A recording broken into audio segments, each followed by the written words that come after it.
20장. 예수께서 성전에서 사람들을 가르치며 복음을 전하고 계실 때 대제사장들과 율법학자들이 장로들과 함께 예수께 다가와 말했습니다. 당신이 무슨 권례로 이런 일을 하는 것인지 말해보시오.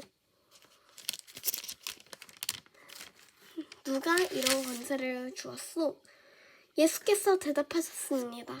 나도 한 가지 물어보겠으니 내게 말해라. 요한의 세례가 하늘로부터 왔느냐 아니면 사람으로부터 왔느냐? 그들은 서로 의논하며 말했습니다.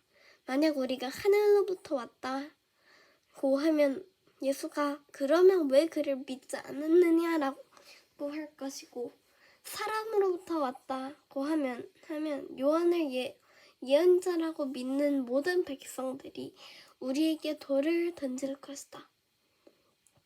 그래서 그들은 대답했습니다. 어디로부터 왔는지 우리는 모르겠소. 예수께서 대답하셨습니다. 그렇다면 나도 무슨 권세로 이런 일을 하는지 너희에게 말하지 않겠다. 예수께서는 사람들에게 이런 비유를 들려주셨습니다.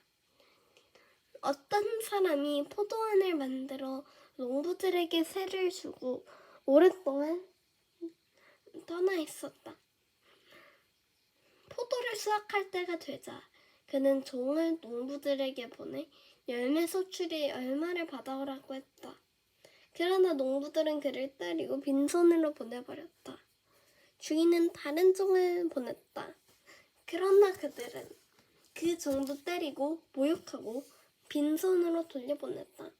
주인은 세 번째 종을 보냈지만 농부들은 그 종마저 상처를 입혀 쫓아보냈다. 그러자 포도원 주인이 말했다.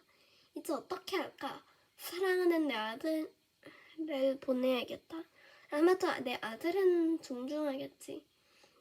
그러나 농부들은 그를 보자 서로 의논하며 말했다. 이 사람은 상속자니 그를 죽이자. 그러면 그 유산이 우리 것이 될 것이다. 이렇게 해서 그들은 이들을 포도원 밖으로 끌어내 죽였다. 그렇다면 이 포도원 주인은 그들에게 어떻게 하겠느냐? 주인이 와서 그 농부들을 죽이고 포도원을 다른 농부들에게 줄 것이다. 사람들은 이 이야기를 듣고 말했습니다. 이런 일은 절대 없었으면 좋겠다. 예수께서 그들을 똑바로 쳐다보고 말씀하셨습니다. 그렇다면 건축자들이 버린 돌이 모퉁이의 머리통이 됐다. 라고 기록된 말씀이 무슨 뜻이겠느냐? 누구든지 이 돌 위에 떨어진 사람마다 부서질 것이며 이 돌이 어느 사람 위에 떨어지든 맞는 사람은 가루가 되고 말 것이다. 율법학자들과 대제사장들은 이 비유가 자기들을 가리켜 하시는 말씀인 것을 알고 당장 예수를 체포할 방도를 모색했습니다. 그러나 그들은 백성들을 두려워했습니다. 기회를 엿보던 그들은 첩자를 보내 의로운 사람들인 채 행동하도록 했습니다. 그리고 예수의 말씀의 트집을 잡아 결국 권력 있는 총독에게 넘겨주려는 속셈이 있었습니다. 첩자들이 예수께 물었습니다. 선생님의 말씀이 가르침이 옳은 줄 저희가 압니다. 또 사람을 겉모습으로 판단하지 않고 언제나 진리에 따라 하나님의 길을 가르치시는 것도 압니다. 저희가 가이사에게 세금을 내는 것이 옳습니까? 옳지 않습니까? 예수가 그들의 겉과 속이 다름을 끝으로 보고 말씀하셨습니다. 데나리온을 나에게 보여다오. 동자는 얼굴에 새겨진 글자가 누구의 것이냐? 그들은 가이사의 것입니다. 라고 대답했습니다. 예수께서 그들에게 말씀하셨습니다. 그렇다면 가이사의 것은 가이사에게 바치고 하나님의 것은 하나님에게 바치라. 그들은 사람들 앞에서 예수의 말씀에 트집을 잡을 수 없었습니다.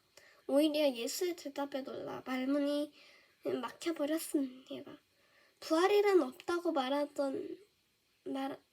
말하는 어떤 사두개파 사람들이 찾아와 예수께 질문했습니다. 그들이 말했습니다.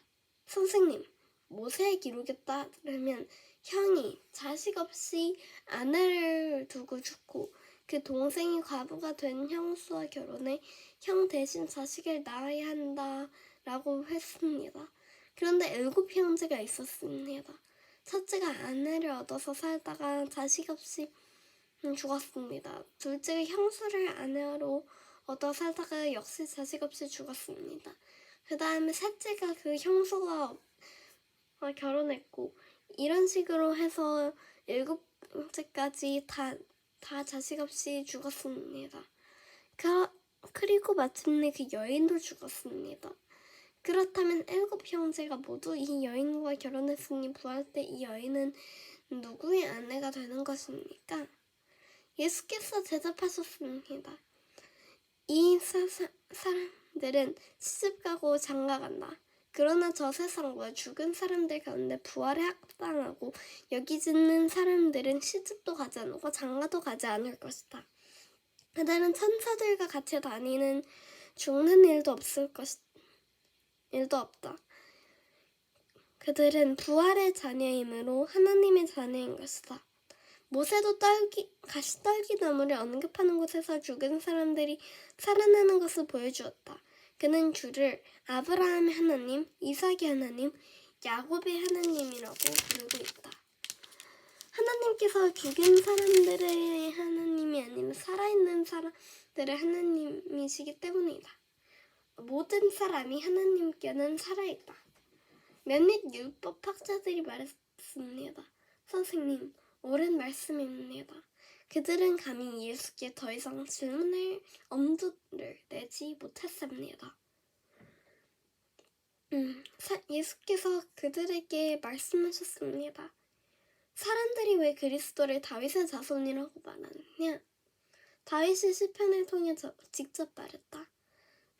주님께서 내 주께 말씀하셨습니다. 내가 내 원수들을 내 발 아래에 굴복시킬 때까지 너는 내 오른편에 앉아 있어라. 다윗이 그리스도를 주라고 부르는데 어떻게 그리스도가 다윗의 자손이 되겠느냐? 모든 사람들이 듣고 있을 때 예수께서 제자들에게 말씀하셨습니다. 율법학자들을 주의하라. 그들은 긴 옷을 입고 다니기를 좋아한다. 또 시장에서 인사받는 것과 회당에서 전체 윗자리에 차지하기를 좋아한다. 그들은 과부에게 가상을 통째로 삼키고 남에게 보이려고 길게 기도한다. 이들이 더 엄한 심판을 받을 것이다.